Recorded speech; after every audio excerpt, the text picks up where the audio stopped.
Boa noite a todos.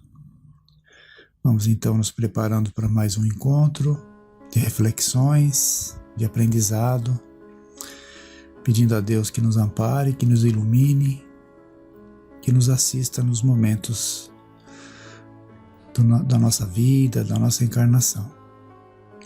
A todos os necessitados, sofredores, doentes, desamparados, que as nossas vibrações possam atingir cada coração, aos nossos dirigentes, a todos os dirigentes de nações que se unam fraternalmente para que as forças sejam dirigidas com o mesmo objetivo do bem-estar do povo, o bem-estar do planeta.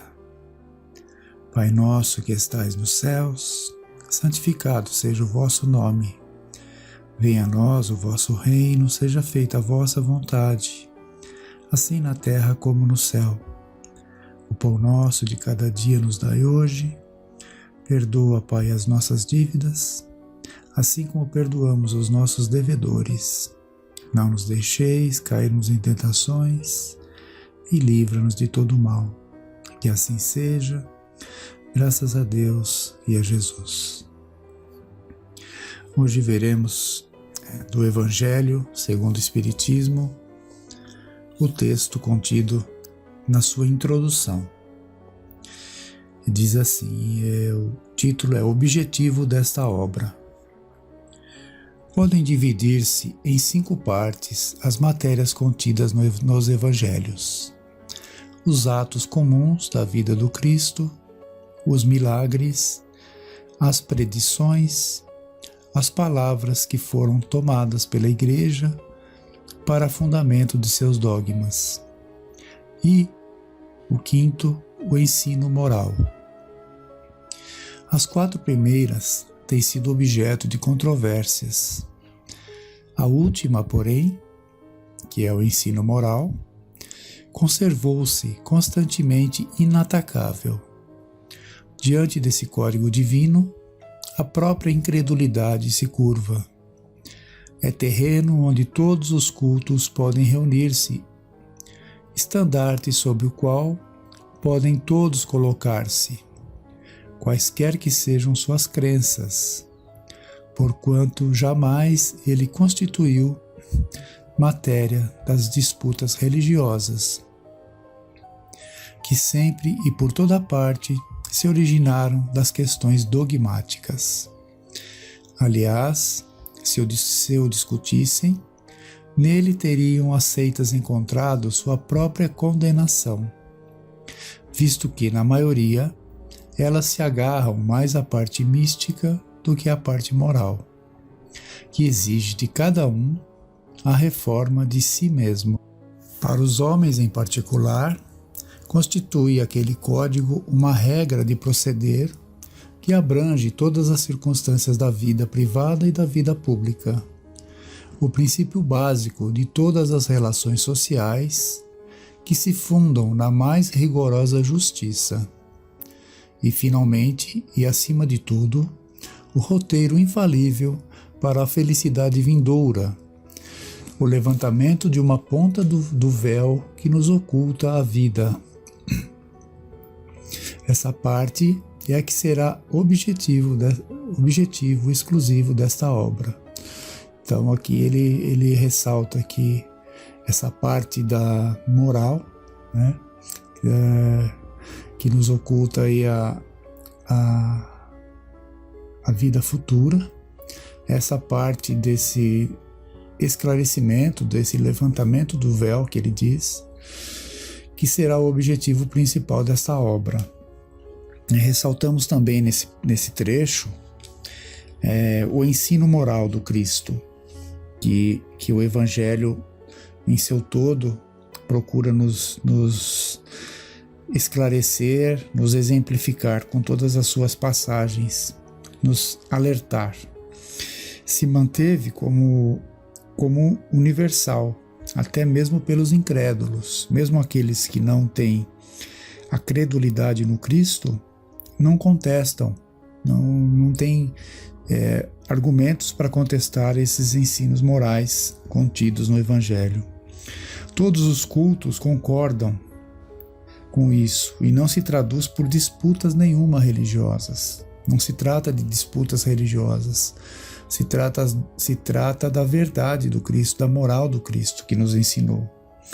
Independente das crenças humanas, é o mesmo para todas as crenças. Nenhuma delas rebate esses argumentos morais.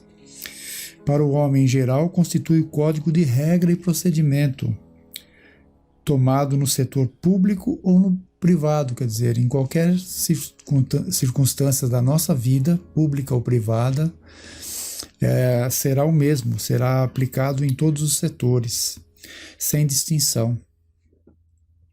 Então, seria o princípio básico de todo relacionamento social e roteiro infalível para a felicidade. De apenas uma parte do véu, como ele diz, né, foi levantado sobre a vida futura. Olha a abrangência dessa obra, né, como ditando aí uma conduta moral para o homem, para que ele não se perca, né, e é abrangente e importantíssimo para nós, para verificarmos isso no nosso entendimento do crescimento do espírito, das dificuldades que o espírito se mantém ainda encarnado, ter essa base, essa regra, essa conduta moral definida no Evangelho. Então, continuando a leitura, toda a gente admira a moral evangélica. Todos lhe proclamam a sublimidade e a necessidade. Muitos, porém, assim se pronunciam por fé, confiados no que ouviram dizer, ou firmados em certas máximas que se tornaram proverbiais. Poucos, no entanto, a conhecem a fundo, e menos ainda são os que a compreendem e lhe sabem deduzir as consequências. A razão está, por muito, na dificuldade que apresenta o entendimento do Evangelho, que para o maior número dos seus leitores é ininteligível a forma alegórica e o intencional misticismo da linguagem fazem que a maioria o leia por desencargo de consciência e por dever, como leem as preces sem as entender, isto é, sem proveito. Passam-lhes despercebidos os preceitos morais, disseminados aqui e ali, intercalados na massa das narrativas. Impossível, então, apanhar-se-lhes o conjunto e tomá-los para o objetivo de leitura e meditações especiais. É certo que tratados já se hão escrito de moral evangélica, mas o arranjo em moderno estilo literário lhe tira a primitiva simplicidade, que ao mesmo tempo lhe constitui o encanto e a autenticidade. Outro tanto cabe dizer-lhe das máximas destacadas e reduzidas à sua mais simples expressão proverbial. Desde logo, já não passam de aforismos privados de uma parte de seu valor e interesse, pela ausência dos acessórios e das circunstâncias em que foram enunciadas. Aqui cabe mais um comentário, o alerta que ele nos dá, né? Pela falta de entendimento. Ao lermos, muitos o fazem por desencargo de consciência, por obrigação, sem atentar para os preceitos morais e existentes em cada passagem. Cada passagem do Evangelho, ela é envolvida por esses preceitos morais do Cristo. Não temos que ter a obrigação temos, mas lermos sem essa carga de responsabilidade.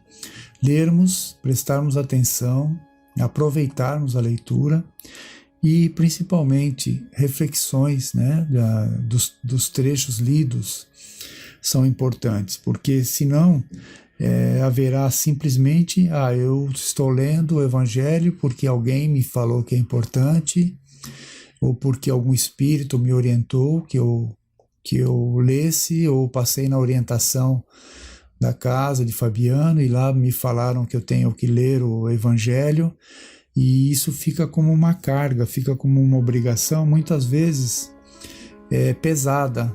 Então procurarmos esse acesso, pequenos trechos, pequenas passagens, sem essa carga de responsabilidade, de desencargo de consciência. Eu li, mandaram eu ler, eu li, e não pensamos naquilo, não avaliamos o que significa aquele trecho, e aquilo fica como uma obrigação, né?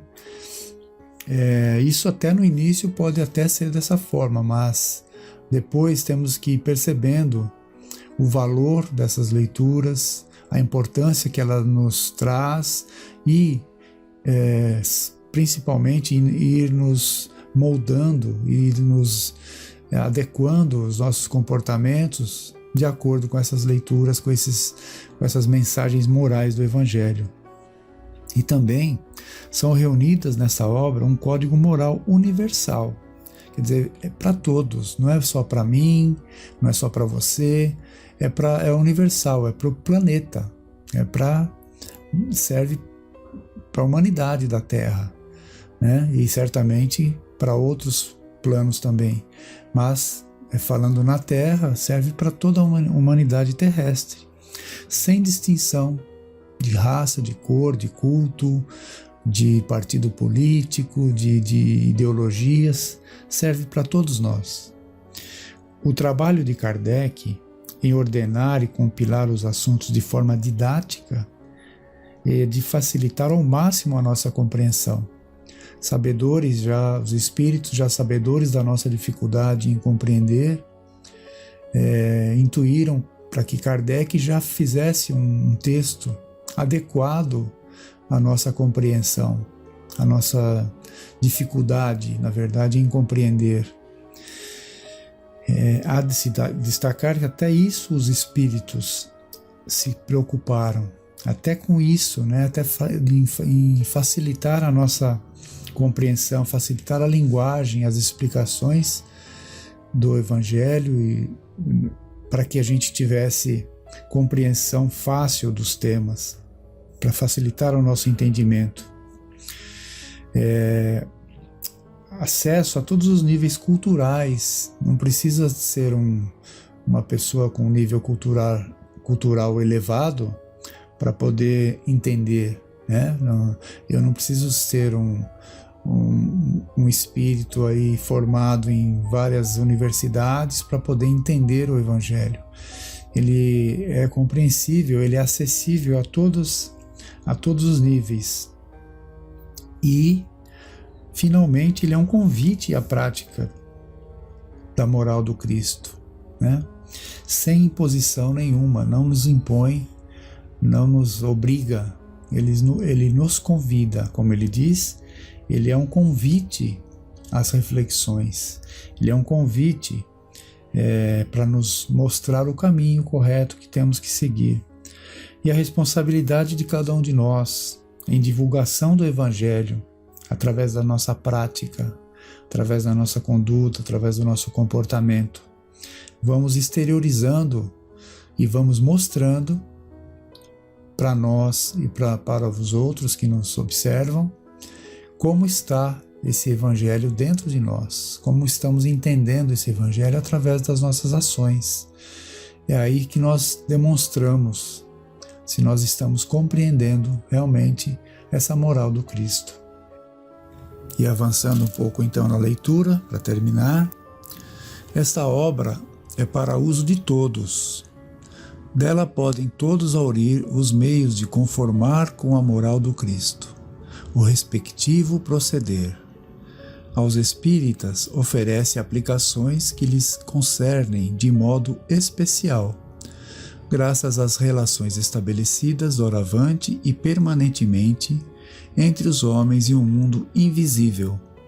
A lei evangélica que os próprios Espíritos ensinaram a todas as nações já não será letra morta, porque cada um a compreenderá e se verá incessantemente compelido a pô-la em prática, a conselho de seus guias espirituais. As instruções que promanam dos Espíritos são verdadeiramente as vozes do céu que vêm esclarecer os homens e convidá-los à prática do Evangelho. Vemos então que esta obra é para uso de todos. E aqui no final do texto ele nos chama a atenção aos espíritas, que temos outras informações adicionais sobre o espiritismo e que, juntando isso com o texto do Evangelho, nos dará uma compreensão maior do mundo invisível e também, sem dúvida nenhuma, aumentando aí a nossa responsabilidade na aplicação desses conceitos morais que aprendemos. Temos à frente das outras crenças a responsabilidade por termos um acesso maior, uma compreensão, um estudo, um envolvimento com os outros textos espíritas. Temos a obrigação e a responsabilidade e certamente isso nos será cobrado, acréscimo dessa responsabilidade por conhecermos outras questões espirituais. Então é isso, espero que todos tenham momentos aí de reflexão sobre esse texto, que possamos agradecer a Deus esse acesso, essa oportunidade de estarmos falando sobre isso. Então, tenham todos uma boa noite, ficam todos em paz.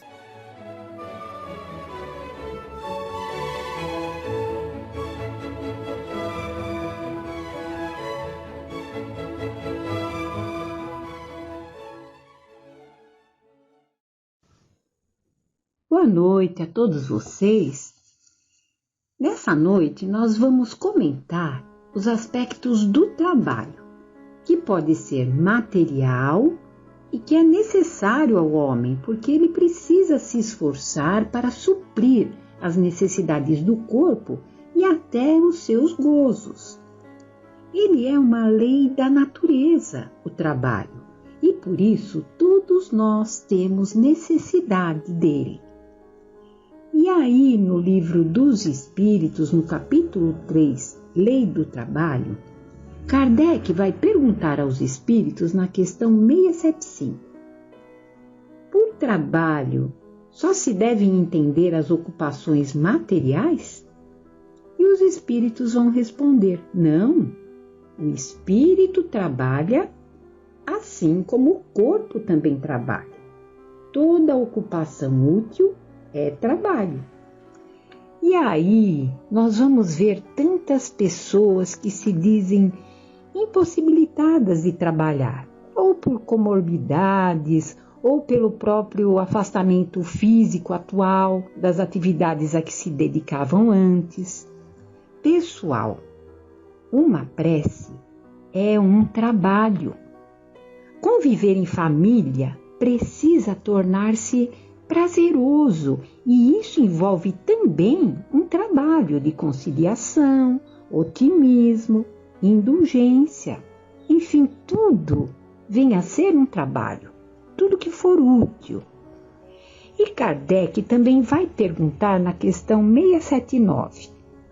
O homem que possui bens suficientes para lhe assegurarem a existência, acha-se, por isso, isento da lei do trabalho?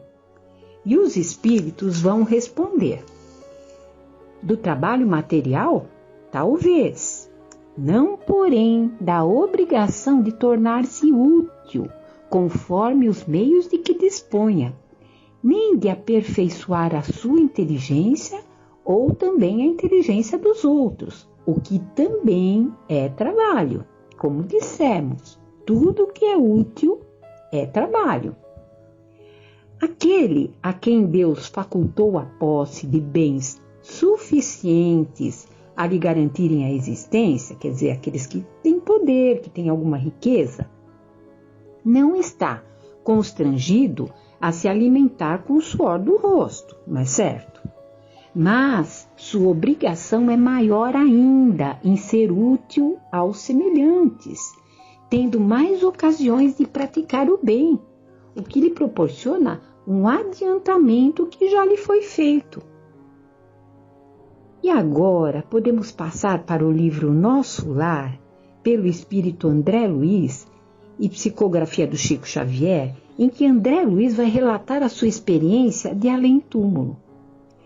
Após ele ficar 8 anos nas zonas inferiores, num sofrimento atroz, então ele vai dizer que ele foi médico na Terra durante sua última encarnação e depois de lutar muito tentando vencer a morte por 40 dias, internado na casa de saúde, ele sofreu 2 operações graves devido a uma oclusão intestinal derivada de elementos cancerígenos, mas ele acabou desencarnando.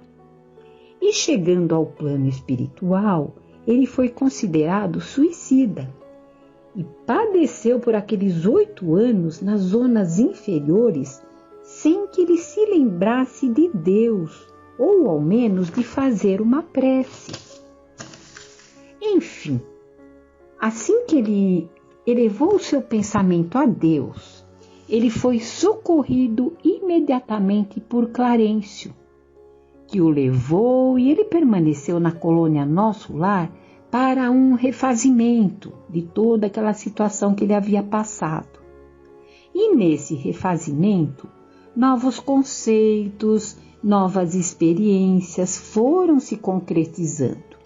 E André Luiz, enfim, sentiu a necessidade do trabalho, que é uma lei natural, afinal ele tinha sido médico aqui na Terra. Mas ele acabou percebendo que a medicina da Terra era reservada ao corpo físico e faltavam a ele elementos para unir essa medicina do corpo com a da alma. E depois surge, enfim, a oportunidade do trabalho. André Luiz se encontra junto de seu companheiro Tobias em um pavilhão dedicado a muitos sofredores resgatados nas regiões inferiores e que acreditavam, esses sofredores, no nada, na imobilidade e também na vitória do crime. Então, Tobias começou a aplicar passes de fortalecimento a esses espíritos. E André Luiz foi observando, até que 2 daqueles espíritos começaram a expelir uma negra e viscosa substância pela boca, enquanto a enfermeira Narcisa fazia o possível para atender aquela tarefa de limpeza naquele momento.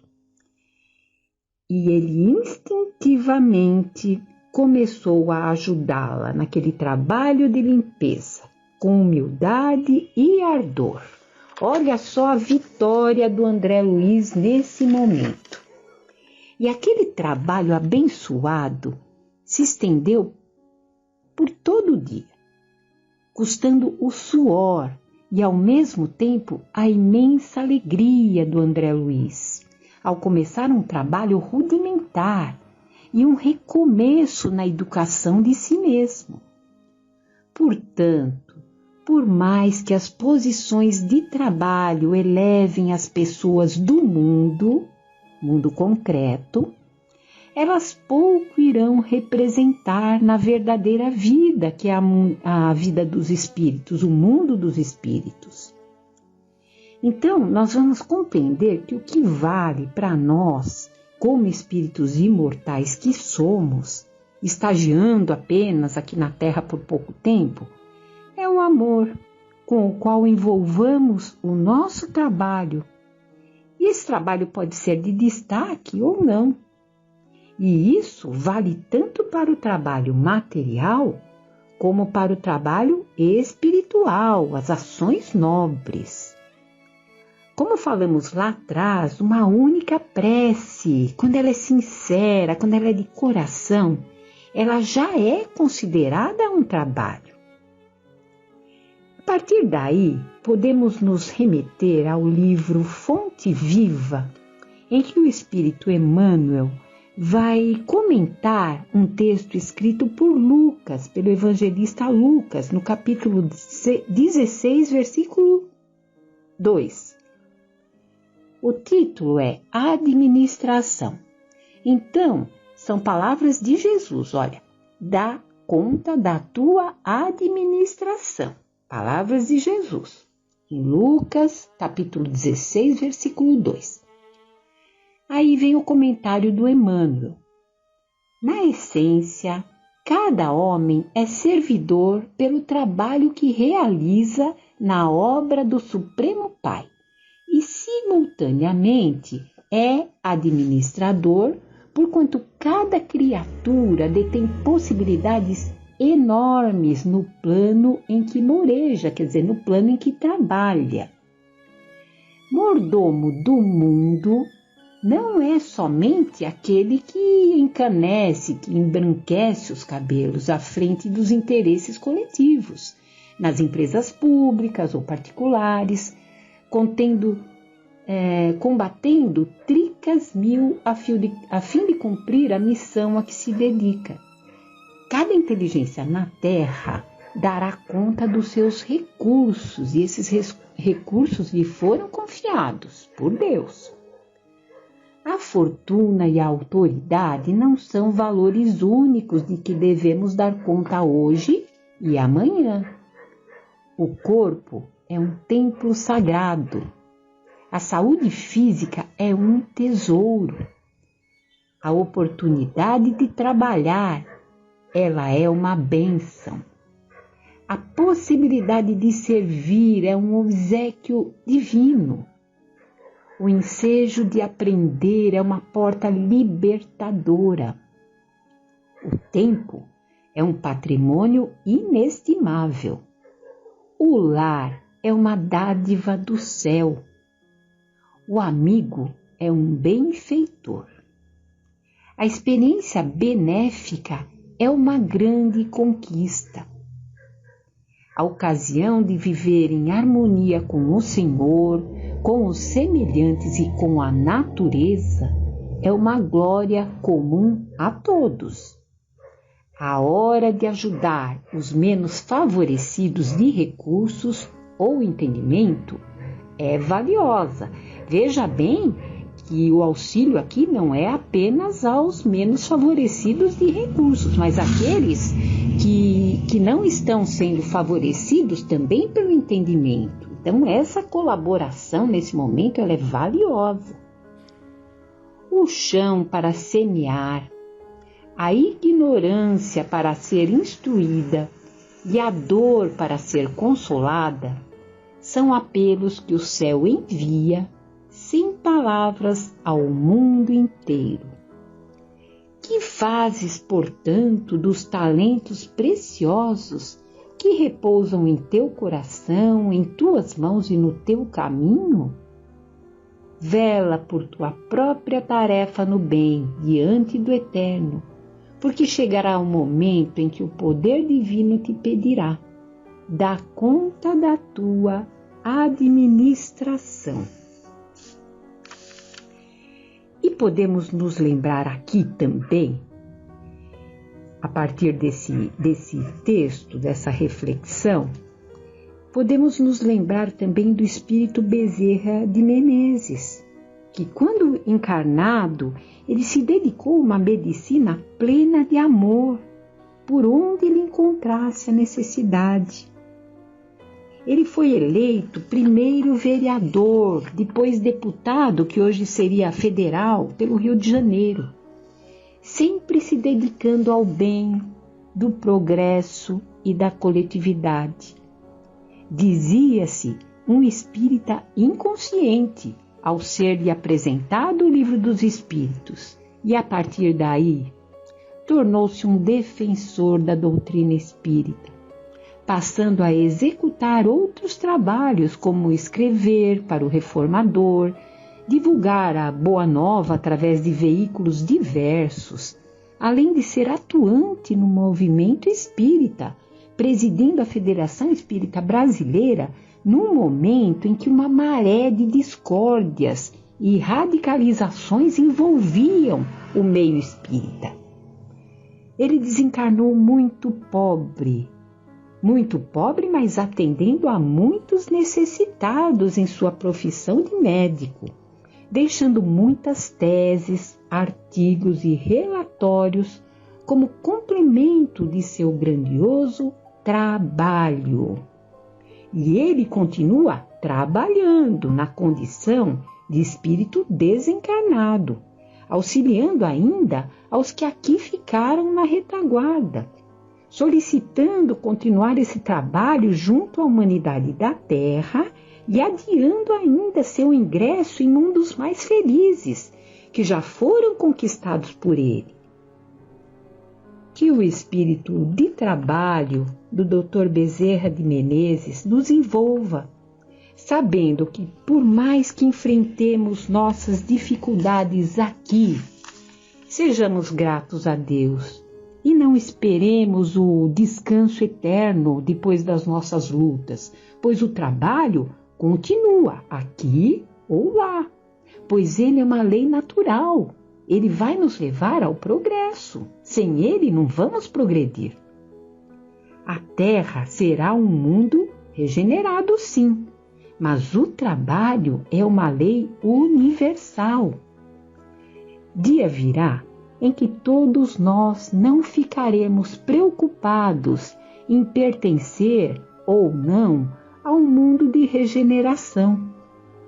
Estaremos sim preocupados em auxiliar, onde quer que estejamos, e até adiando nosso bem-estar em função de um trabalho de auxílio ao próximo, muito mais necessitado que nós, assim como o fez Bezerra de Menezes. Bom, vamos então elevar o nosso pensamento a Deus, a Jesus, a esses espíritos em condição muito mais elevadas que a nossa, que nos ensinam a arte de viver com mais paciência, mais resignação e, por que não, com mais alegria.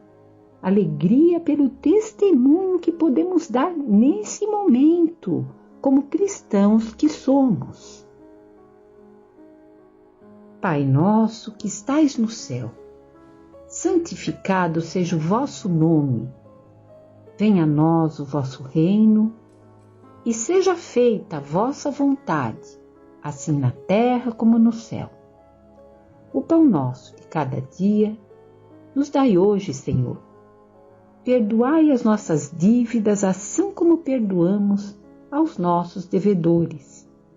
Não nos deixeis cair em tentações, mas livrai-nos de todo o mal. Uma ótima noite a todos e até uma próxima oportunidade. Que assim seja.